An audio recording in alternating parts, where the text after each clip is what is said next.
Salam Bapak, Mama, Bapak, Saudara semua yang diberkati Tuhan Yesus. Apa kabar hari ini? Semoga kita semua dalam sukacita dan salam sejahtera Allah. Jumpa lagi dengan saya, Diaken Sarah S. Joseph Nale, dalam Santapan Rohani Hosana. Sebelum kita membaca dan merenungkan bagian firman Tuhan bagi kita saat ini, mari kita mohon pimpinan Roh Kudus. Kita berdoa. Ya Bapa Surgawi, Bapa yang di dalam nama Yesus kami kenal, terima kasih untuk kasih setiamu ya Bapa. Saat ini kami ada karena kuasa-Mu. Untuk itu ya Bapa, tolonglah kami, sucikan kami, kuduskan kami. Kami hendak membaca bagian firman-Mu dan merenungkannya. Biarlah kuasa Roh Kudus-Mu menuntun kami. Amin. Bapak, Mama, Bapak, Saudara, kita baru saja melewati bulan perayaan kemerdekaan negara Republik Indonesia tercinta. Kita bisa merayakannya tidak terlepas dari perjuangan oleh leluhur bangsa Indonesia, pejuang-pejuang yang hebat melawan penjajahan, perjuangan melawan penguasa-penguasa, perjuangan melawan darah dan daging, perjuangan sampai titik darah penghabisan. Dan karena iman percaya, bangsa kita mengakui kemerdekaan sebagai berkat dan rahmat Allah. Sebagai orang percaya kepada Tuhan Yesus Juru Selamat, kita telah dimerdekakan oleh Kristus. Karena itu, perjuangan, peperangan kita bukan lagi terhadap darah dan daging, tetapi roh-roh jahat yang tidak kelihatan dan tidak akan pernah berakhir sampai akhir hayat kita. Bapak, Mama, Saudara-saudara terkasih, oleh karena itu, kadang-kadang muncul ungkapan, keluhan dari kita sebagai orang percaya, kenapa pencobaan ini datang terus-menerus, tiada henti-hentinya. Kita merasa seolah-olah pencobaan, masalah, perjuangan itu datang hanya untuk kita saja dan orang lain tidak. Oleh karenanya, tema untuk kita malam ini, merdeka untuk berperang. Bacaan kita hari ini terambil dari 1 Petrus 5 ayat 8 dan 9. Sadarlah dan berjaga-jagalah.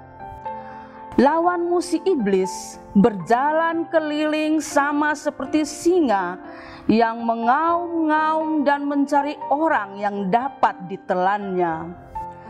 Lawanlah dia dengan iman yang teguh. Sebab kamu tahu bahwa semua saudaramu di seluruh dunia menanggung penderitaan yang sama. Ketika kita bangun di pagi hari, maka kita mulai masuk dalam medan perjuangan yang baru. Lebih jelek lagi, kita masih harus berjuang melanjutkan peperangan-peperangan yang lama.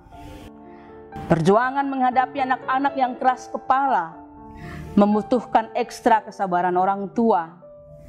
Semakin kita berusaha sabar, semakin bertambah juga keras kepalanya. Perjuangan menghadapi mama-mama dengan omelannya karena menuntut ini dan itu.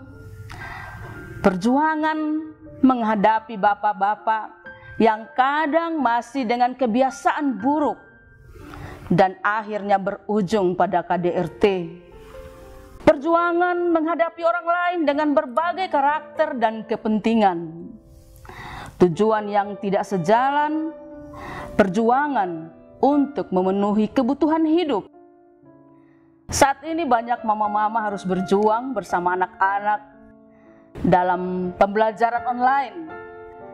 Daring internet membutuhkan biaya, kesabaran, kemampuan, dan sebagainya. Perjuangan-perjuangan lainnya yang terkadang sampai menghasilkan perselisihan, kekacauan, pertengkaran, bahkan peperangan, yang kesemuanya membuat kita kehilangan sukacita dan damai sejahtera Allah. Dalam peperangan, perjuangan kita butuh strategi dan mengenal siapa lawan kita. Firman Tuhan telah membukakan siapa musuh kita sesungguhnya. Bukan yang kita lihat dengan mata, tapi roh jahat, iblis yang tidak bisa kita lihat. Ini sungguh lebih berbahaya. Saudara-saudara terkasih, kita tahu bahwa iblis si raja penipu, penuh dengan tipu muslihat, memperhatikan setiap celah dan kelemahan kita, mengintimidasi, mengingatkan kita pada kesalahan, kelemahan kita di masa yang lalu, kesalahan orang lain, membuat dendam, bagaikan timbunan sampah sakit hati dalam hati kita. Semua itu untuk merampas kebahagiaan, sukacita, kedamaian, dan kemerdekaan kita. Sebagai orang-orang yang telah dibebaskan, dimerdekakan oleh Kristus. Oleh karena itu, bacaan firman Tuhan saat ini mengingatkan kita untuk harus benar-benar sadar siapa musuh kita sesungguhnya yang ada di balik semua kekacauan dalam diri kita sendiri, dalam diri suami, istri, anak-anak kita, tetangga kita, dalam diri keluarga kita, bersaudara, sahabat-sahabat kita, dan semua orang-orang yang kita cintai. Terutama kekacauan dalam diri kita sendiri. Kekuatan kita adalah kemerdekaan melalui pengorbanan Kristus di kayu salib dengan darahnya yang mahal untuk menebus dosa kita. Dengan kemerdekaan oleh Kristus, kita juga telah diberi kuasa dan rohnya sebagai anak-anak Allah. Pertanyaannya, sejauh mana kita telah menggunakan hak kuasa kemerdekaan kita sebagai anak-anak Allah, umat tebusannya, dalam menghadapi setiap peperangan rohani kita setiap hari? Jangan takut menghadapi musuh yang tidak kelihatan ini. Firman Tuhan menjamin dalam pertama Yohanes 4 ayat 4b, sebab roh yang ada di dalam kamu lebih besar daripada roh yang ada di dalam dunia.